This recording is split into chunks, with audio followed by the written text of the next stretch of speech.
संभोग करताना मुलाची अडचण, प्रियकराने पायाला धरून डोक्यावर आपटला. सत्य घटना. गरिबी आणि व्यसनाधीनता माणसाला माणसातून उठवण्याचे कारण बनते. त्यातही नवरा व्यसनी असेल तर बायको मुलांची फरफट होते. पोटासाठी काही वेळा तिला परपुरुषाची सोबत करावी लागते. तो चांगला भेटला तर ठीक, अन्यथा पुन्हा ये रे माझ्या मागल्या अशी स्थिती होते.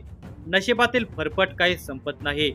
धुळे जिल्ह्यात घडलेल्या एका घटनेमध्ये पती निधनानंतर गरीब विधवेचे एका तरुणाशी संबंध निर्माण झाले. त्याची बायको सोडून गेल्याने तो एकटाच होता. तो व्यसनी असला तरी आपल्याला आधार देईल असे तिला वाटले, पण तिचा अपेक्षा भंग झाला. त्याला ती हवी होती, पण तिचे 1.5 वर्षाचे बालक मात्र नको होते. याचा अडसर ठरतो म्हणून त्या नराधमाने त्या मुलाचा जमिनीवर आपटून जीव घेतला. या दुर्दैवी घटनेचा हा सविस्तर पुढील प्रमाणे वृत्तांत आहे. पण तत्पूर्वी तुम्ही जर या चॅनेलवर जर नवीन असाल तर प्लीज आपल्या या मराठी चॅनेलला नक्की सबस्क्राईब करा. धुळे जिल्ह्यातील धुळे तालुक्यातील सोनगीर पोलीस स्टेशनच्या हद्दीत राहणारे सागर गुलाबसिंग गिराचे हे लांबकानी गावात राहतात. लांबकानी शिवारामध्ये त्यांची शेती आहे. शेताची राखण करायला किंवा शेताची देखभाल करण्यास त्यांच्या शेतात सालदार नव्हता. ते गेल्या काही दिवसांच्या पासून सालदाराच्या अर्थात शेतमजुराच्या शोधात होते. हसते पर हसते ते आपल्या शेतावर सालदार हवा आहे असा निरोप देत असत. दिनांक 15 मे 2025 रोजी सागर गिरासे हे आपल्या शेतात काम करत असताना त्या ठिकाणी एक जोडपं आलं. दोघे एकत्र आल्याने ते दोघे नवरा बायको असावेत असा त्यांचा तर्क होता. ते जोडपे त्यांच्याकडे शेतावर राखणदार अर्थात सालदार म्हणून काम करण्यास आलेले होते. सोपस्कार म्हणून त्याने त्या जोडप्याची प्राथमिक चौकशी करण्याचा प्रयत्न केला. ते दोघे एकत्र आले होते. शिवाय त्यांच्याजवळ एक अंदाजे 1.5 वर्षाचे बालक होते. साहजिकच हे नवरा बायको असावेत असे सागर यांना वाटले होते. सागर यांनी आपल्या शेतावर या दोघांना कामावर ठेवायचे ठरवले, पण त्यासाठी आधी ओळख मागणे जरुरीचे होते. म्हणून सागर यांनी त्यांना नाव गाव पत्ता विचारला असता त्याने आपले नाव पंकज बापू बागुल आणि त्या महिलेचे नाव सुरेखा बापू सोनवणे असे सांगण्यात आले. सुरेखा बापू सोनवणे ही विधवा आहे. तिच्या नवऱ्याचे नुकतेच निधन झाले असून तिला 1.5 वर्षाचा मुलगा आहे. नवरा अकस्मात गेल्याने सुरेखा एकटी पडली.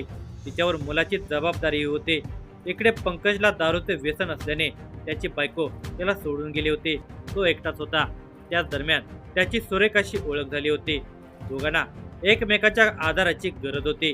दोघांनी एकत्र राहण्याचा आणि भविष्यामध्ये दोघांनी विवाहबद्ध होण्याचा निर्णय घेतला होता. रामी शिवारातील सागर गुलाबसिंग गिरासे यांना शेतमजुराची अर्थात सालदाराची गरज होती. हे लक्षात घेऊन पंकज बापू बागुल आणि सुरेखा बापू सोनवणे हे आपल्या कार्तिक नावाच्या 1.5 वर्षाच्या मुलाला घेऊन काम मागण्यासाठी सागर गिरासेंकडे आले होते. काम मागण्यासाठी आलेल्या जोडप्यांची ओळख झाल्यानंतर सागर क्षणभर बुचक्यात पडले.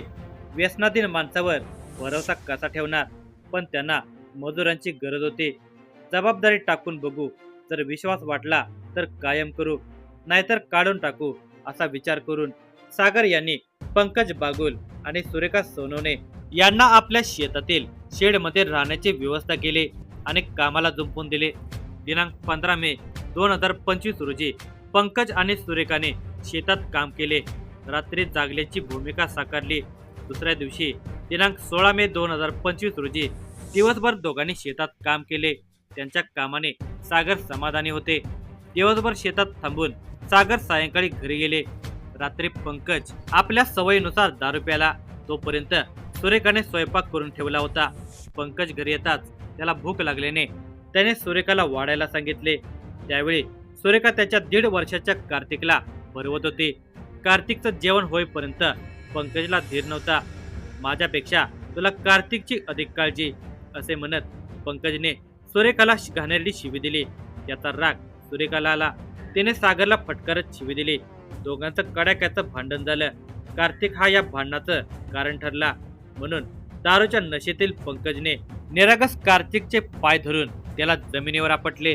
1.5 वर्षाच्या निरागस कार्तिकच्या डोक्याला जबरदस्त मार बसल्याने तो जागीच मरण पावला. कार्तिकचा आवाज कायमचा बंद झाला. आता मात्र पंकजची नशा खाडकन उतरली होती. त्याला दरदरून घाम फुटला. सुरेखाने टाहो फोडला. त्या निर्जन परिसरामध्ये मात्र तिचं रडणं ऐकायला कुणीच नव्हतं. रडून शांत झाल्यावर आता काय करायचं म्हणून सुरेखानेच पंकजला प्रश्न विचारला. मी माफी मागतो, माझी चूक झाली, यापुढे अशी चूक होणार नाही. मालकाला म्हणजे सागर गिरासे यांना हे कळता कामा नये, नाहीतर ते आपल्याला कामावरून काढून टाकतील. पंकज सुरेखाला समजावण्याच्या सुरात म्हणाला. मुलगा तर गमावून बसलो, शेत मालकाला कळलं तर कामही गमवावं लागेल ही भीती सुरेखाला वाटली व तशी तिने पंकजला बोलून दाखवली. सुरेखाच्या भीतीचा आधार घेत पुरावाच नष्ट करण्याचा म्हणजे कार्तिकचा दफनविधी उरकून टाकण्याचा प्रस्ताव पंकजने सुरेखासमोर ठेवला. सुरेखाजवळही दुसरा पर्याय नव्हता. कार्तिकच्या मृतदेहाचा दफनविधी आज नाही तर उद्या करावाच लागेल. पण काम गमावून बसण्यापेक्षा रातोरात कार्तिकचा दफनविधीचा एकमुखी निर्णय पंकज आणि सुरेखाने घेतला. शेतातील कुदळ फावडं आणि पाटे घेऊन दोघे सागर यांच्या शेताच्या बांधावर गेले.